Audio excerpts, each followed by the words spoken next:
A Tale of Two Cities by Charles Dickens, Book the Second, The Golden Thread, Chapter 11, A Companion Picture.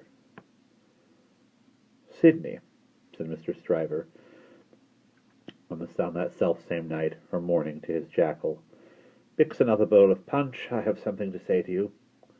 Sidney had been working double tides that night, and the night before, and the night before that, and a good many nights in succession, making a grand clearance among Mr. Stryver's papers before the setting in of the long vacation. The clearance was effective at last. The Stryver arrears were handsomely fetched up. Everything was got rid of until November should come with its fogs atmospheric and fogs legal, and bring grist to the mill again. Sidney was none the livelier and none the soberer for so much application.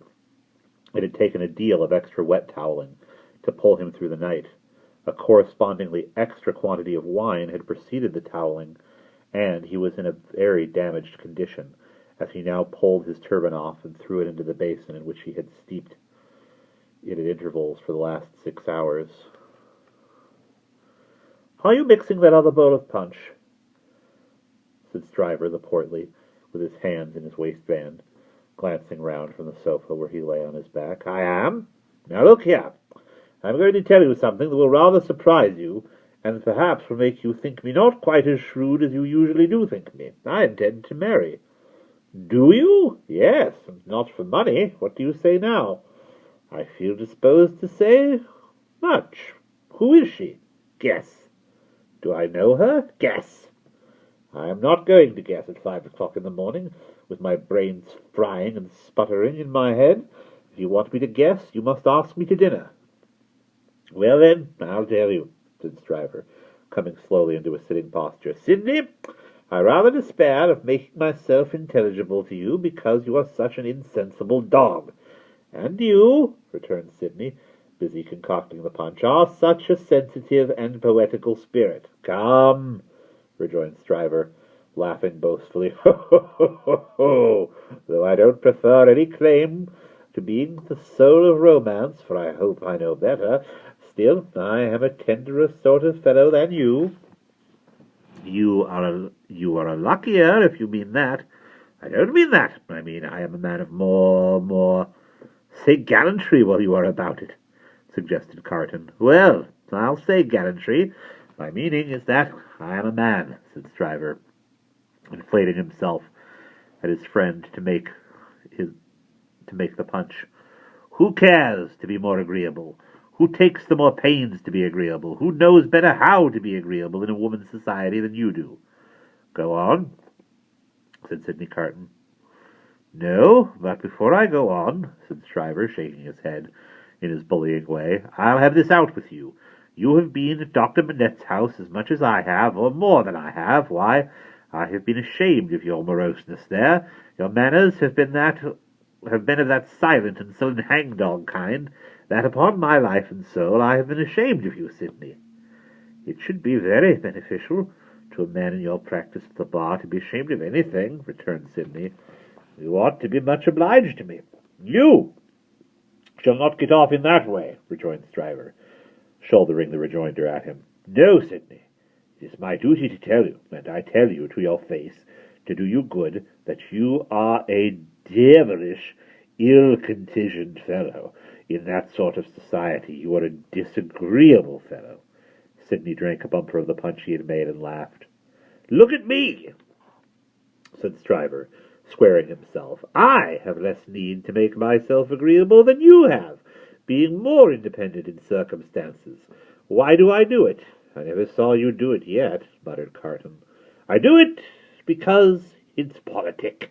I do it on principle, and look at me, I get on." "You don't get on with your account of your matrimonial intentions," answered Carton with a careless air. "I wish you would keep to that. As to me, will you never understand that I am incorrigible?" He asked the question with some appearance of scorn.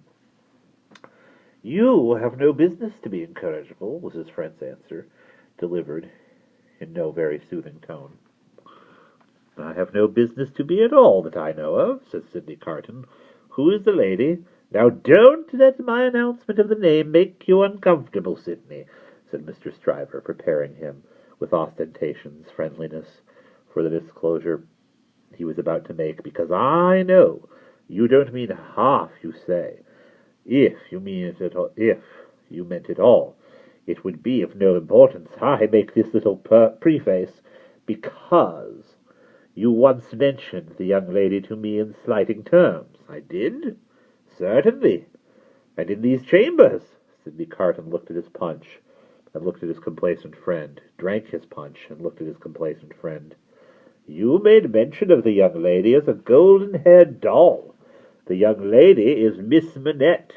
If you had been a fellow of any sensitiveness or delicacy of feeling in that kind of way, Sidney, I might have been a little resentful of your employing such a designation, but you are not.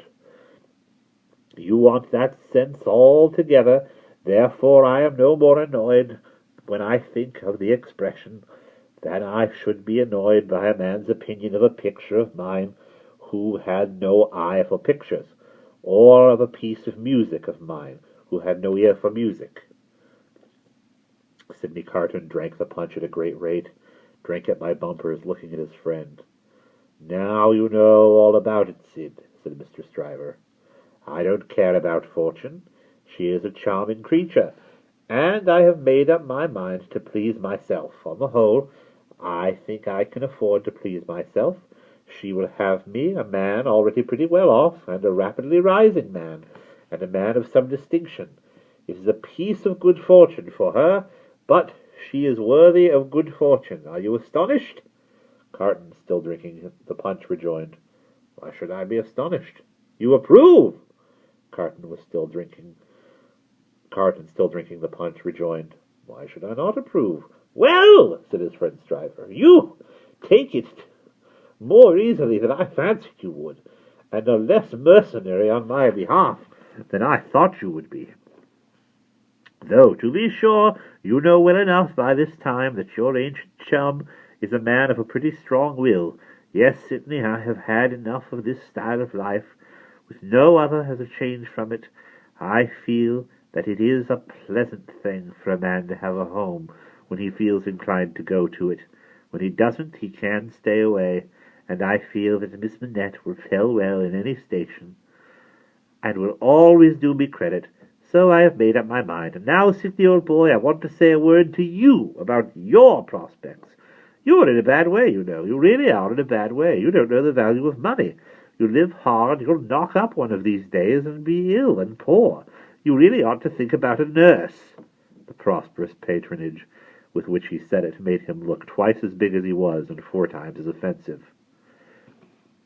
Now, let me recommend you, pursued Stryver, to look at it in the face. I have looked at it in the face in my different way. Look at it in the face, you in your different way. Marry. Provide somebody to take care of you. Never mind your having no enjoyment of women's society, nor understanding of it, nor tact for it. Find out somebody.